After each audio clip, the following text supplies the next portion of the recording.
How to use Facebook ads and Google AdSense for quick profit.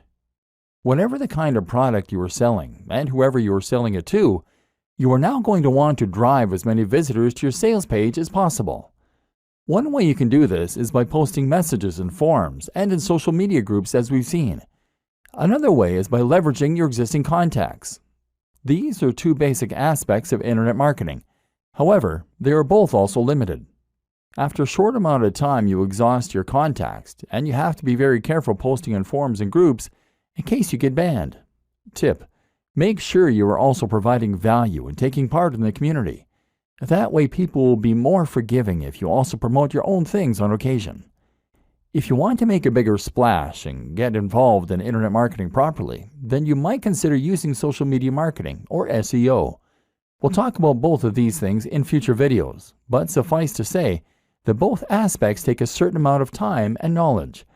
Seeing as we're focused on making quick money online using simple business models, we're less interested in that.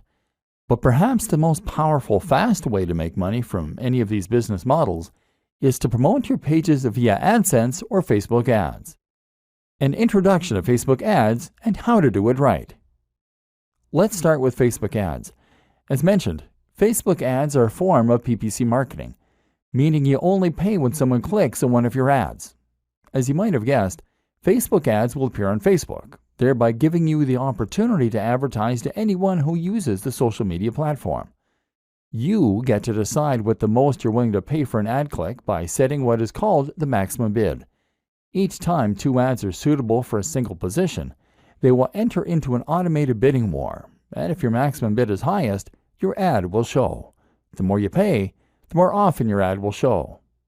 You can show ads a lot for a low price if you pick a smaller niche with less competition. Another reason not to pick fitness if you want to make money fast. You can also set a daily budget, so after a certain amount of clicks at 20 cents each, you'll stop showing your ads for that day. This makes it very easy to set yourself a specific budget and to avoid spending too much. What makes Facebook ads so powerful, though, is the fact that you can use them to target specific people based on the information that they give to Facebook: their age, their sex, their location, as well as their interests, their relationship status, and even their income. Seeing as you're paying for each click, you need to make sure that people only click the ads if they're interested in potentially buying from you. Therefore, you want to make sure that only the right kind of person sees your advert. So if you were selling an ebook on planning a wedding, for instance, then you could choose to show ads only to women who are engaged. This way, there will be a much higher chance of them being interested in your books. Now, if you keep the maximum bid relatively low, then you can show that you're not paying more than 50 cents per visit for people landing on your page, and that all those visits will be from engaged women. If you sell an affiliate ebook for $100 and keep 75 of that, then you can afford to pay for 150 visitors and only make one sale. If your sales script is good, which you might not have written, and the product is enticing and correctly priced, then you can very realistically expect to get a conversion rate of anywhere from 1 to 5%. This means that you should make all the money you spend on marketing back and then some. And in theory, this means that you can keep investing more and more into more and more ads, and thereby keep increasing your revenue. Or alternatively, you could invest in ads for more ebooks and that way scale your business. The best thing about engaged women as a target demographic is that the market never runs out. New women are getting engaged all the time, so you'll never reach the point where every potential buyer has seen your advert. Facebook ads are also great because they provide a large amount of data to help you tweak and refine your adverts to the point where you're getting higher profits and better conversions. An introduction to Google AdWords. Google AdWords is essentially the same thing, except the ads are on Google. The difference is that this time, you are now paying for ads to appear at the top of certain search results under the heading Sponsored Results. Otherwise, the system works on a similar PPC basis. This has pros and cons. On the one hand, you can't as precisely target the type of person that is looking for your product. For example, you can't choose to only show it to engaged women. But what you can do is to show your product to people who are searching for how to plan a wedding. This has the benefit of being targeted while also being well-timed. Your audience is not only likely to want to learn about wedding planning, but they're actively looking for information. Google AdWords provides many more tools for refining and enhancing your campaign, which we won't go into detail here. But one example is the option to use negative keywords, terms that you want to exclude people from seeing your ads. For example, you can make sure that no one includes the term free, as those people are unlikely to be willing to pay for your products. Another tip, regardless of which type of PPC you use, is to consider acknowledging that your product is paid right in your advertising text. You can even include the price by saying $30 ebook on wedding planning. You will prevent people from clicking the ad unless they're willing, at least in theory, to pay that much for an ebook. Suddenly, the likelihood of that person buying from you once they land in your sales page will go up. The percentage of people who click the ads and then buy from you should have gone up significantly, and as such, you should be earning a lot more. Once again, it simply requires a business mind in order to start making money online quickly using internet marketing. How to quickly profit from a big blog using the best growth hacks. Part 1. Perhaps selling products that other people made was not what you had in mind when you heard about internet marketing. Perhaps you have aspirations of being a successful blogger. Or maybe your plan is to use internet marketing to create a successful blog or website for your existing brand. So how exactly does a blog make money? And how can you get on that gravy train? As we briefly alluded to earlier in this training, the answer is that it makes money by building an audience, and more specifically, a targeted audience. Hopefully, you're now already seeing all the ways that you can make money from an audience once you have it. If you have a successful blog, then you can quickly start to make lots of money from the readers of the blog by using any of the aforementioned business models. Sell them a PLR product, sell them affiliate products, sell lots of affiliate products, or use it in order to promote a service. The best thing about this, though, is that running a blog will also allow you to develop a relationship with that audience and to help them get to know you. If they are regularly reading your advice and ideas, then they should have first-hand experience of just how knowledgeable you are and how useful your advice can be for them. Thus, when you come to sell something to them, they will be primed. When you get to that stage, you are a thought leader, and you'll even find that other brands will want to promote their products through you. This is where people will start to pay you to promote their products, or where you can start getting paid to display PPC advertising. If you run a business already, then you should consider making it your aim to get to this point. Once there, you'll find that a lot more people get to learn about your business and will trust you enough to buy from you. This is the basis of content marketing, one of the most powerful and important types of internet marketing. Why you should always sell and never display ads. Building a huge audience takes time, though. If you're looking for the fastest way to start earning money online and only investing a small amount of your time each week, then creating a blog is not it. Blogs with thousands of daily views are either lucky or they took a while to get to that point. This makes it folly to try and set up an online business and make money purely from PPC, because that's the strategy that a lot of first-timers will try to use. Google AdSense is just like AdWords, except it goes onto websites like yours. People will be willing to pay 20 or 50 cents to show their ads on sites like yours, and Google will help them do that for their share. You might get 10 cents for each click, or you might even get 1 cent or 0.01 cent in some cases. And what's more is that for every 1,000 people who land on your site, you can realistically expect to get 1 to 5 clicks. The point is that it will take you a long time to reach the point where you can make a living from this kind of business model alone. And more important to consider is that when you use this kind of business model, you are positioning yourself at the bottom of the pyramid. Google is paying you to show those ads because an advertiser is paying them more. And that advertiser is only willing to pay Google more because they have a way to earn more from those visitors. Chances are that they're selling them a digital product for several $100s, and you're earning a few cents. If they weren't earning more from those visitors, then they wouldn't be willing to pay you for them. And each time someone clicks on one of those ads, you are losing them as a customer and sending them away from your brand. This is the opposite of good business. Selling your own brand or an affiliate product or service is by far the superior way to earn and to keep people engaged with your brand. Building trust and offering value. So you already have a business, and now you want to add a blog to your website. Or perhaps you're just looking to build your own site so that you can sell a product or service. Unfortunately, here is where a business mind can actually be a bad thing. Because a lot of people think that in order to run a successful business blog to promote a product or service, they have to stay strictly on topic. The same goes for social media. They think they need to write posts about their business, about their product, and about the industry. I've encountered this countless of times. One client I work with had an EPOS software, electronic point of sale, and I suggested they write posts about small businesses, about productivity, and about technology. But they only wanted to write about how EPOS software could save businesses money. Now here's the question you always need to ask. Who is really going to read that? If all you're doing is blatantly promoting your own product or brand, then who is going to want to tune in every day to see what latest thing you're writing about? Instead, you need to ensure you're providing value.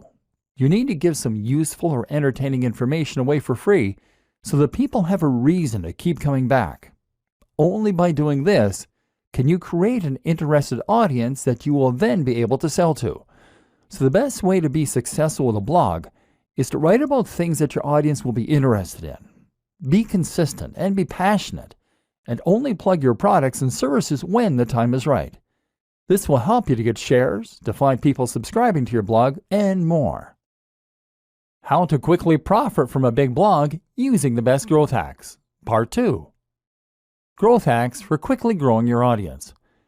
This all takes time though. Lots of time. And this training is all about making money and being successful at internet marketing in the shortest possible amount of time. So if you want to accelerate your progress and start growing your audience even faster, what do you need to do? One answer is to use growth hacks. These are simple techniques that you can use in order to grow and promote your website that don't involve gradually waiting for it to spread by word of mouth. One of the very most powerful and popular examples is to use something called influencer marketing. Simply, influencer marketing means that you're going to leverage the power of an existing influencer, someone who already has a lot of sway and a big audience in the same niche or a related niche. If you could find a YouTuber who has 500,000 views on every single video, then all you need to do is to message them and get them to mention your website or blog in their next video. If you can get them to do this, then you can potentially generate hundreds of thousands of visits to your website that very day. This can transform the success of your business overnight. Of course, the hard part of influencer marketing is finding the influencers and then convincing them that they should promote you. One way to get around this is to offer to pay them for their time. Another option is to find an influencer who is easygoing and doesn't mind giving you a shout out. Some are just having fun and happy to help. Or potentially, you could offer to do something for them instead. How about working on a project with them?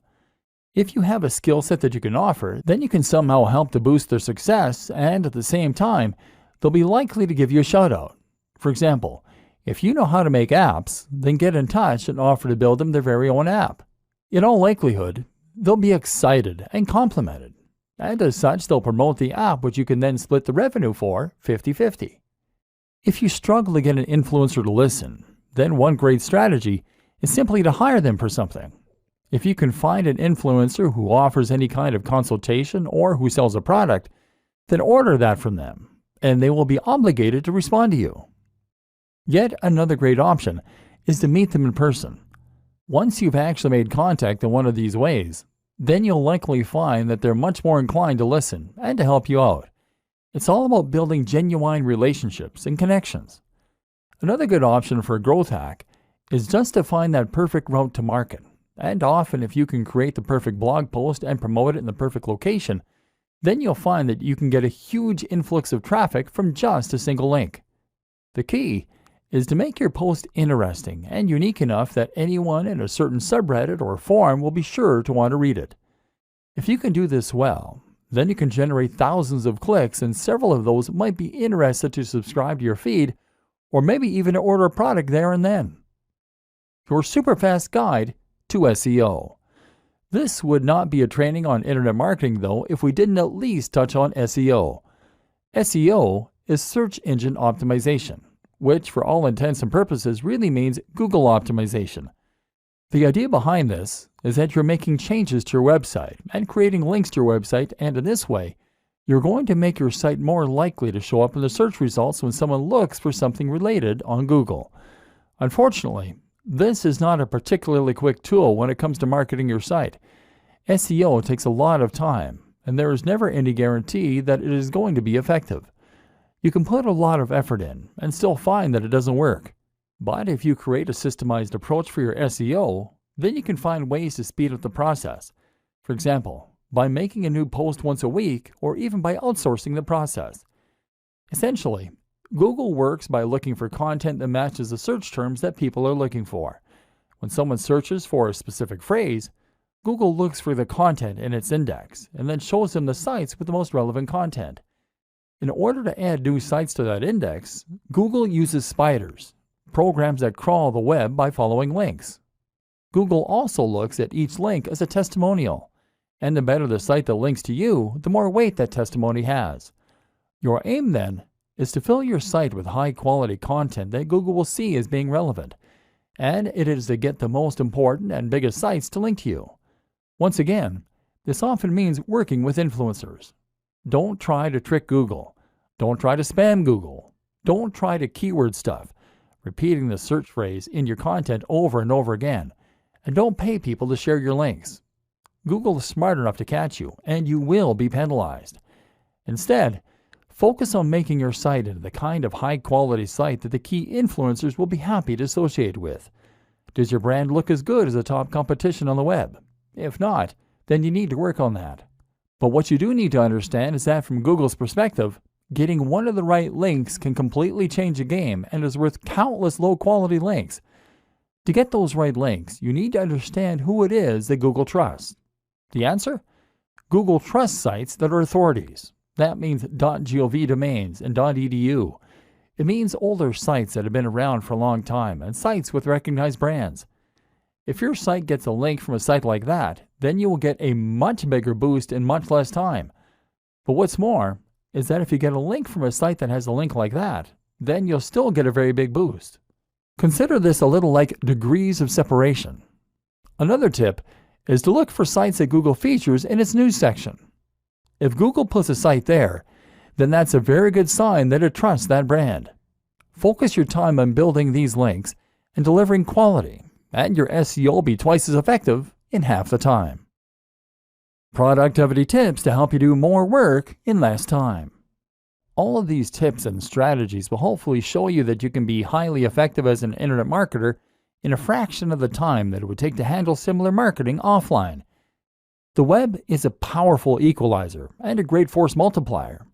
It allows individuals to have all the impact of huge corporations. But while these systems are quick and powerful, you also need to think about how you can optimize and streamline your approach to them. How can you become faster so that you can get more done in less time? There are plenty of answers to this, but largely, it will once again come down to leveraging the power of the internet and using the tools and resources that it presents you with. For example, one thing that you should never underrate is the power of outsourcing to other service providers. If you can get someone else to complete a task for you, then that frees you up time to work on other more important things. Don't be shy to do that. Need to edit the cover of a PLR product? Write blog content? Build a list of potential influencers to contact? Then consider hiring a freelancer through a site like Upwork, Upwork.com, or consider using a virtual assistant who will do nearly any online job for just a few dollars per hour. If you can do this, then you can get a lot of your systems to work for you. Heck, you can even go one step further and use service arbitrage. This means you're going to offer your services as a writer or a web designer for $30 per hour, and then outsource the work to a white label service that will do it for $20 an hour. You just pocket the $10. You can also streamline your workflow by making rules that you follow yourself. This might mean keeping communication overhead to a minimum by not engaging in Skype calls or online meetings. Or it might mean simply finding ways to be more disciplined in the way you approach work. Setting yourself short blocks of time to work in can help, as can using things like the Pomodoro technique. Then there are tools like Asana, Asana.com, that can help with time management, and things like IFTTT, IFTTT.com, that can run your social media for you. Leverage these tools as much as possible to take all the things you're doing every day and to get technology and other people to handle them for you. This is how the busy business person should approach internet marketing, and you'll discover a lot more tips in this in the free resources that came with this training. Conclusion. At this point, you should now be ready to get out there and start learning by doing. If you take only one thing from this training, then it should be that internet marketing doesn't have to take a long time. You can be highly effective in promoting your existing brand or completely new one, and you can even create completely self-automated businesses that will run and even scale themselves while you sleep. It just takes a business mind and a couple of evenings a week, and you can start getting the message out to the entire web. And once you learn how to do that, anything is possible. Employ these techniques, dive in, and good luck.